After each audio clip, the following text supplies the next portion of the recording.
ഇപ്പോൾ ഏറ്റവും ഒടുവിൽ വരുന്ന വിവരമനുസരിച്ച് പ്രതിപക്ഷം പാർലമെന്റ് വിളിക്കണമെന്ന് ആവശ്യപ്പെട്ടിട്ടുണ്ട്. ഏതെങ്കിലും തരത്തിൽ ഇനി മറ്റു വിഷയങ്ങളിൽ ഇന്ത്യയും പാകിസ്ഥാനും തമ്മിൽ ഇടയിലിരിക്കുന്ന മറ്റു വിഷയങ്ങളിൽ മറ്റേതെങ്കിലും ഒരു സൈറ്റിൽ വെച്ച് മറ്റേതെങ്കിലും ഒരു സ്ഥലത്ത് വെച്ച് ചർച്ചകൾ നടത്താം എന്നുള്ള മാർക്ക് രൂപയുടെ കാര്യമൊന്നും മിനിസ്ട്രി ഓഫ് എക്സ്റ്റേണൽ അഫയേഴ്സ് ഇപ്പോൾ അംഗീകരിച്ചിട്ടില്ല. വളരെ കൃത്യമായ ഒരു പ്രസ് റിലീസിൽ പറയുന്നുണ്ട് അത്തരം കാര്യങ്ങളൊന്നും ഇപ്പോൾ തീരുമാനമായിട്ടില്ല. ഇപ്പോൾ വെടിനിർത്തലിനാണ് ഉടൻ തീരുമാനമായിരിക്കുന്നത്. ഒരുപക്ഷേ തുടർന്നുള്ള ചർച്ചകൾ 12-ാം തീയതി നടക്കുന്ന ഡയറക്ടർ ജനറൽ തല ചർച്ചയിലായിരിക്കും ഒരുപക്ഷേ ധാരണയാവുക, അല്ലേ പി. സുനിൽ? അരുൺ, എന്തായാലും പാകിസ്ഥാനുമായുള്ള നിലപാടിൽ യാതൊരു വ്യത്യാസവുമില്ല. പാകിസ്ഥാനുമായി നമുക്കറിയാം പെഹൽഗാം ഭീകരാക്രമണത്തിന് പിന്നാലെ ഒരുപാട് വിഷയങ്ങളിൽ പാകിസ്ഥാനുമായുള്ള ബന്ധം ഇന്ത്യ വിച്ഛേദിച്ചിരുന്നു. പ്രത്യേകിച്ച് പാകിസ്ഥാനിന് വെള്ളം നൽകുന്നതുമായി ബന്ധപ്പെട്ട ജലകരാർ റദ്ദാക്കിയതുമായി ബന്ധപ്പെട്ട തീരുമാനം, അതിൽ എന്തെങ്കിലും മാറ്റം വരുത്തിയിട്ടില്ല.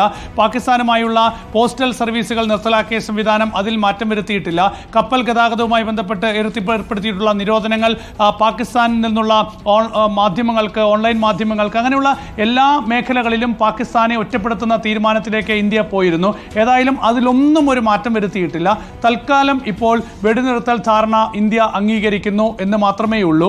അത് മെയ് 12-ാം തീയതി അതിൻ്റെ അടുത്ത വട്ട ചർച്ച നടക്കും. അത് സൈനിക തലത്തിലുള്ള ചർച്ചയാണ്. അപ്പോൾ ആ ചർച്ചയിലായിരിക്കും തുടർ നടപടികൾ ആലോചിക്കുക. പക്ഷേ വളരെ വ്യക്തമായി ഇന്ത്യ ഒരു കാര്യം പറഞ്ഞിട്ടുണ്ട്.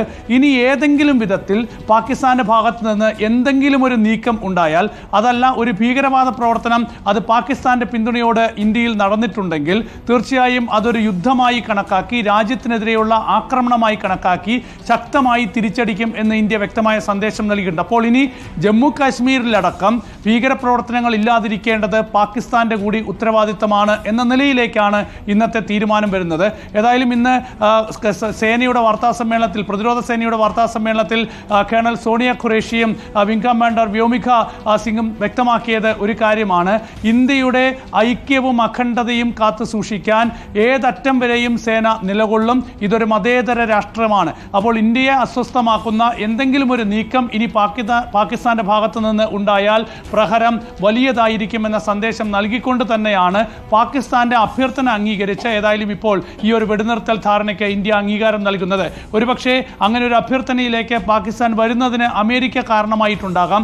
അമേരിക്കയുടെ സമ്മർദ്ദഫലമായിട്ടായിരിക്കാം ഒരുപക്ഷെ പാകിസ്ഥാന്റെ DGMO ഇന്ത്യയുമായി സംസാരിച്ചത് ഇന്ന് വൈകിട്ട് 3 മണിക്ക്. ഏതായാലും അതിൻ്റെ അടിസ്ഥാനത്തിലാണ് ഒരുപക്ഷെ ഈ ഒരു തീരുമാനം വന്നത്. അങ്ങനെയായിരിക്കാം. പക്ഷേ ഏതായാലും ഇന്ത്യയെ സംബന്ധിച്ച് നിലപാട് വളരെ വ്യക്തമാണ്.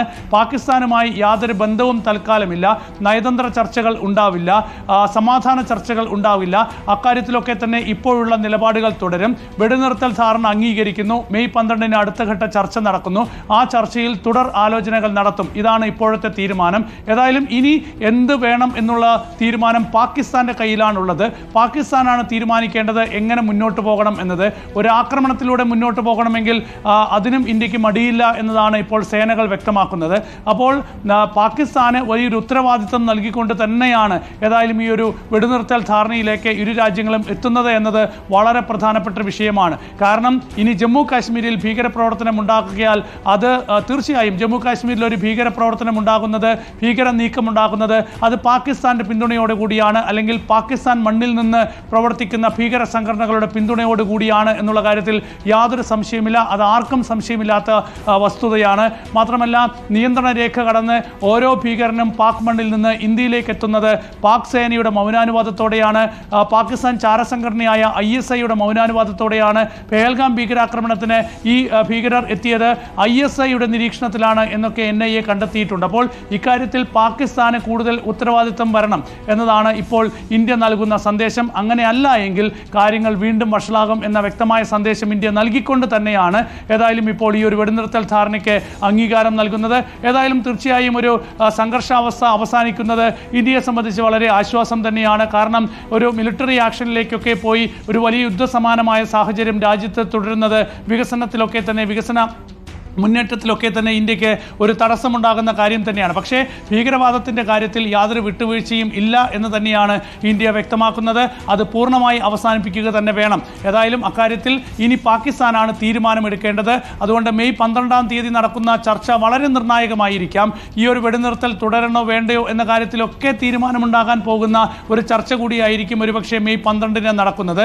ഇന്ത്യ മുന്നോട്ട് വയ്ക്കുന്ന നിലപാടുകൾ ഇന്നത്തെ അല്പസമയം മുമ്പ് നടന്ന പ്രസ് മീറ്റിൽ പ്രധാനമായും ആവർത്തിച്ചു പറയുന്ന ഒരു കാര്യം, വ്യാജ പ്രചരണങ്ങൾ പാകിസ്ഥാൻ തുടർച്ചയായിട്ട് അഴിച്ചുവിടുന്നുണ്ടായിരുന്നു. ആ വ്യാജ പ്രചരണങ്ങളെ തുറന്നു കാട്ടുന്നത് കൂടിയായിരുന്നു ഇന്നത്തെ പത്രസമ്മേളനം.